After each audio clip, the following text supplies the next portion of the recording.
It's a new year, and like every new year before it, here at CIG, January is a time of planning, of summits, of getting together and looking back at how the plans and activities of last year went to revise and inform the direction and processes of the one ahead. And to do so, all while still working diligently on Alpha 3.18, Star Citizen's biggest patch since 2017. One that will serve as future foundation for the persistent universe's development going forward. And to say it's a busy time in the studios at this moment would be an understatement. But it's also an opportunity for ISC to stretch its legs a bit like we always do. Maybe try a few new things here and there to take advantage of the first real big series of internal gatherings we've been able to have since the pandemic began, and continue to look at as many aspects of video game development as we can, while always doing our best to not get in the way of that very same development. And I'm sure the editors will tell me that was my longest single run-on sentence in ISC history. So this quarter, we can look forward to seeing a few teams that we haven't seen in a while, meet some that are newly formed for the needs of this new year, continue to look farther forward than usual with our Journey to 4.0 specials, and of course, continue to look at work currently in progress for the next quarterly release, which is where we're going to start this week. And while Alpha 3.18 is still working its way through PTU, let's jump ahead to a little of what's on its way for Alpha 3.19 after that, where during a recent Environment Team Summit here in the UK, we asked visiting members from our Montreal studio to discuss the next evolution of crashed derelicts making their way into the persistent universe, including new variations to existing favorites in multiple stages of decay, and the addition of modular habitation units that will soon allow for the continued creation of new mission locations from the tiniest of barracks to the most impressive of shantytowns.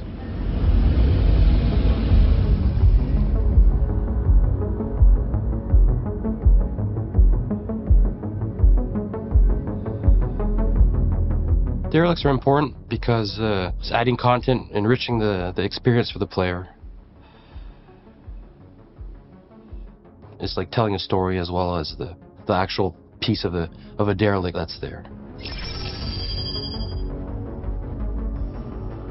The derelicts who are in the game right now are super nice. I'm super happy about them. We have really nice shapes. We can really feel the scale. When we walk, we can see how big they are. They're impressive from a distance. The rustic feel, the abandonedness, these big, enormous, impressive shapes and silhouettes that you get to explore.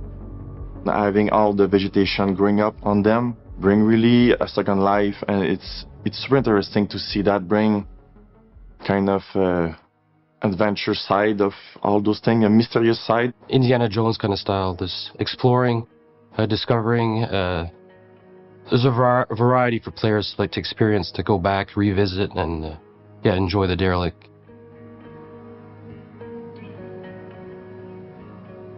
I think we can improve the speed to create those because they are really big location. We need to have a lot of artists working on those because it's really a huge amount of work to work on those, and we want to create 100 of them everywhere on different planets and moons. Adding more of the because we have like OCs, so like dressing them up immediately instead of the hand placing all the rocks, the foliage, and all the like visual elements separately by hand. We should make actually like nicer modules that are already like pre-assembled and like most of the stuff is already contained in it. So that way we can like deploy it, spend a bit more time on detailing, just an extra pass, an extra level of depth to the art. What I like the most on the new ship we did, we create a deeper story about those crash sites. With the Star Runner crashing on the planet and having the 600i just crashing on the mountain just by, we can just think about maybe they got a fight on the sky and they get hit and the boat get crashed just by themselves. We really set out to add different variations of age to our ships. So we have like the freshly crashed ships, the older ones that the planet overgrown over, and we have the very like derelicts as like just a skeleton of the ship. That's remaining, but really just the frame of the actual ship that's just abandoned and rusted out.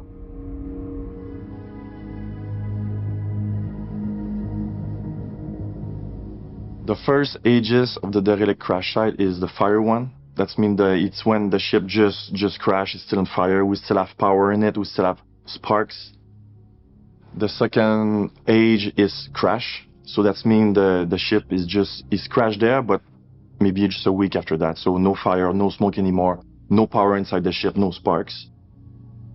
The third age is the biome, it's overgrown. It's when the biome just takes its place back. We're going to have more sand on it, we're more dirt, we have grass, going to have leaves and vine growing up on it. The fourth version is the paint's been worn off. It's been in the sun for an extended period of time. It's scratched up. It's a lot of rust. It's been overgrown. It's been scavenged. People have visited the ship, and it's missing pieces, panels. So a lot of wires are hanging. It's been used. It's been harvested, basically.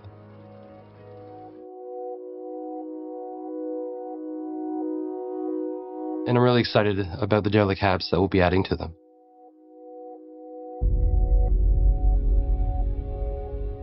We're looking at a library of habs to create these little settlements. We create those library because we want to reuse all those habs on different ship and create the different stories and depth about why that ship is there and who is going to live around. We have like interiors, we have some that is just for like sheltering from the sun, from the harsh conditions of the planet. We have some that's just for sleeping. Ooh, there's some that have like little bars, little setups inside. People can eat, can meet up. Some other ones are just for like electricity generation. We have solar panels on some of them. When people find those ships, they kind of salvage them, so they took part and kind of create some kind of habitation because they want to live around those crash sites to be able to protect themselves for the weather. These little mini camps, basically, that people can go and explore. These can be added to the new derelicts, but also to the old ones as well. We made them pretty flexible in terms of look, because we can change up the wear and tear on these things, so we can add different ages to them. We can make them look extra rusty, or we can look like pretty much brand new, like they just scavenged the ship and made these little huts out of the panels and stuff. The purpose is to have a multi-use, multi-ages, different environments that they can suit into either snow, sand environments, different weather, into the jungle. Like, it's a multi-purpose habs library that, yeah, it just increase our speed and everything. So the idea was to finish our library in the last years. So now with the next mandate, with the next derelict crash, we'll be able to create all those shantytowns everywhere on different planets. So that will bring more gameplay and more opportunity to the player to just go around and visit them.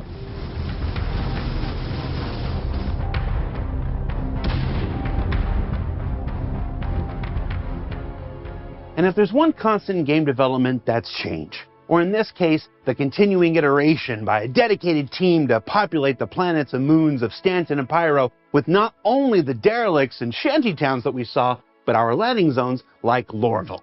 Now, we first spoke of the upcoming changes to Lorville in a Journey to 4.0 segment at CitizenCon 2952. But while we had the folks in town, we thought it'd be worth checking in on the team's progress while they were here.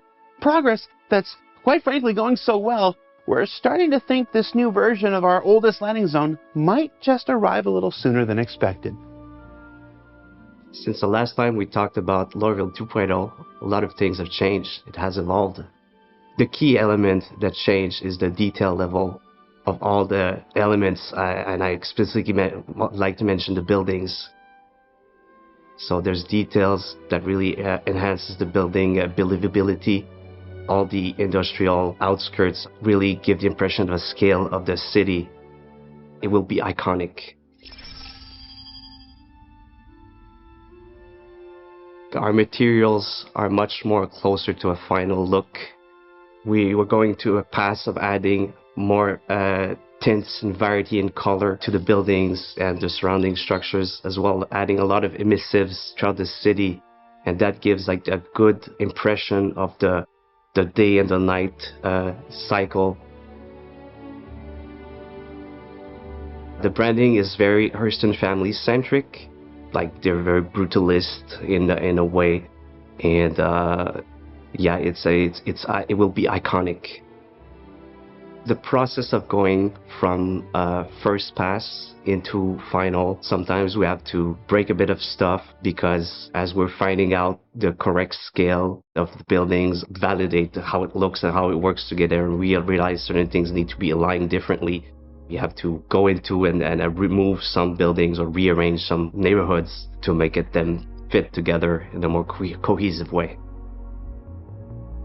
There's things beyond like the new buildings. There's new pathways, there's the trenches, there's some tunnels as well, going into like those pyramid shapes that comes from Eric's concept, and we've added tunnels to those. There's cranes, and they create an opportunity to fly under them, flowing from the outside of the city to the inside, and pipelines. And there's a way of finding your way into Lorville with all these things that we've added, and it has like a really fun structure, easy ways to find where you're at. We're adding more landing pads, especially on the building rooftops. They create opportunities for gameplay, for pickup missions, and for the future of building interiors as well, or just simple mission types of stuff to do on the rooftops.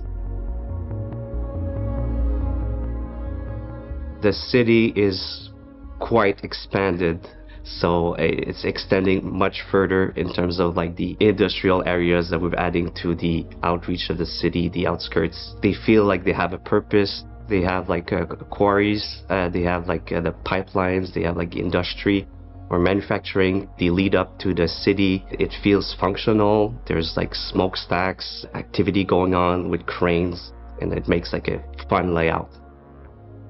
We've experimented with moving L19 or the CBD or the spaceport in relationship to each other. In the end, we barely moved them. We only moved like the spaceport slightly, like a few hundred meters. That's not a lot in the whole scale of the city. What you'll see from the vistas from those places is going to be really a big positive change, I think. And it's still something we're tweaking and working on because we really want to make those work like key shots, basically, for those vistas. Travel through the city is not changing other than the fact that the transit to the gates will be a bit extended, but the view from the transit will be a lot different in a good way, less repeated. You feel more like you're in a real city, and we'll take like a special care along like the path of the train.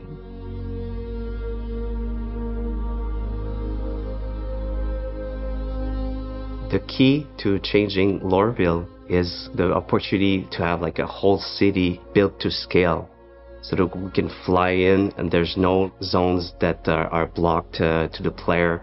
Different viewpoints throughout the city where we can land, and it's preparing also the ground for the future updates like the building interiors, because the original buildings in Lorville were much too small to have buildings and building interiors in the future. And you're going to hear more about the building interiors in a few weeks.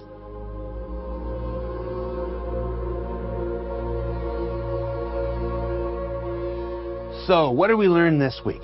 Well, we learned that the crash derelict system is continuing to evolve as more and more locations are added to the standard system in the upcoming Alpha 3.19. That progress on the new Lorville isn't just looking great and coming along fast, it's also in preparation for its own next evolution that includes building interiors, which, as Maxime said, we'll be discussing in just a couple weeks. And overall, this week is a reminder that iteration is at the heart of any game's development, and that while the new and shiny will always get the most attention, it's just as important to continue maturing what's come before to ensure the better after. And as for the right now and Alpha 3.18, well, that's still going through its paces on our public test universe. But you should keep an eye on the robertspaceindustriescom website and socials for when this huge mammer jammer of a patch takes its next big step. And while we're all waiting, stop leaving all those crashed spaceships littered around all the new racetracks. We didn't add persistence just to let you all make messes.